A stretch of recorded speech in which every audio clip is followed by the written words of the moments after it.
The ongoing situation in Syria looks set to dominate these talks in Moscow. The latest development, tens of thousands have taken to the streets of Syria's third largest city, Homs, demanding international protection. It happened after the Arab League's monitoring team visited the area. Observers' mission is to assess the situation in the country and ensure President Assad's compliance with a regional plan to end the bloodshed. For more on this, I'm joined by James Corbett, editor of the independent news website CorbettReport.com, based in Japan. Good to speak with you again. So the head of the observer mission has called the situation in Homs reassuring, seeing no clashes and relative calm there. But only 2 days ago, there were reports that 20 people were killed. What do you think we can expect from their final report? Well, I think that the final report will be a pretty much preordained conclusion that there will be findings that the Assad government is not doing enough to listen to the concerns of its citizens. But personally, I'm not sure what is more ridiculous about this story. The idea that the autocratic thugs of the Arab League states are going to presume to pronounce on the democratic leanings of the Syrian government, or that the international community is supposed to take what they say with any sort of moral authority.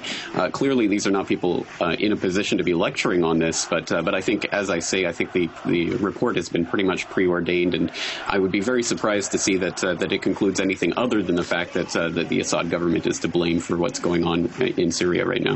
Who do you think would be a better objective third party to assess the situation there?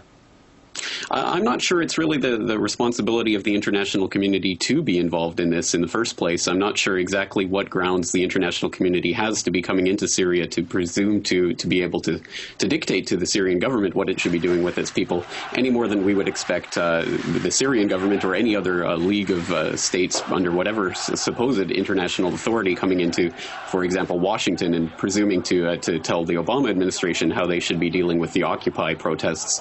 I mean, that would not be, that's just a non-starter in any sort of international discussion. But for some reason, in the Syrian situation, it seems to be a perfectly viable idea. But of course, this is just all political theater that's being played out for the benefit of the public that is obviously unwilling to go along with military intervention unless there is the decree of some sort of body that's seen to, or at least we're told, has some sort of moral authority to pronounce on the subject. Now, Russia is praising the Arab League observer mission, hoping that it can at least ease the situation and resolve some of the conflict so that there'll be no need for UN resolution. What's your view on that? How efficient do you think this mission could be? It could, presumably, it could actually avert military intervention if they do come out and say that the tensions are internal and need to be dealt with internally. But again, as I say, I don't think that's what it's ultimately going to conclude. But we certainly have to hope that that is the case, because as we know, military intervention in Syria would be an extremely destabilizing event in the region and would lead, I think, almost inevitably to some sort of confrontation with Iran, if not with eventually with other states in the region. So I think it is absolutely imperative that this mission does defuse the situation, but as I say, I'm not hopeful for that possibility. Now, some are hoping that the observer mission will make it clear that among the opposition groups there are those who are armed and actively resisting with weapons the Assad regime, also to blame for provoking this violence. Do you think that's a likely finding of their report?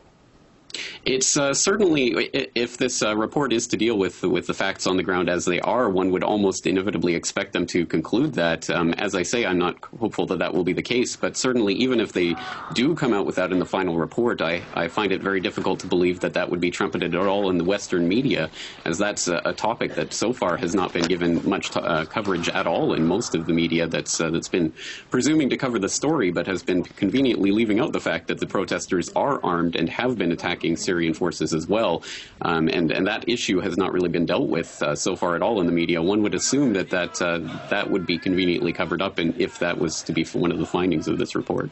All right, James Corbett, editor of the independent news website CorbettReport.com.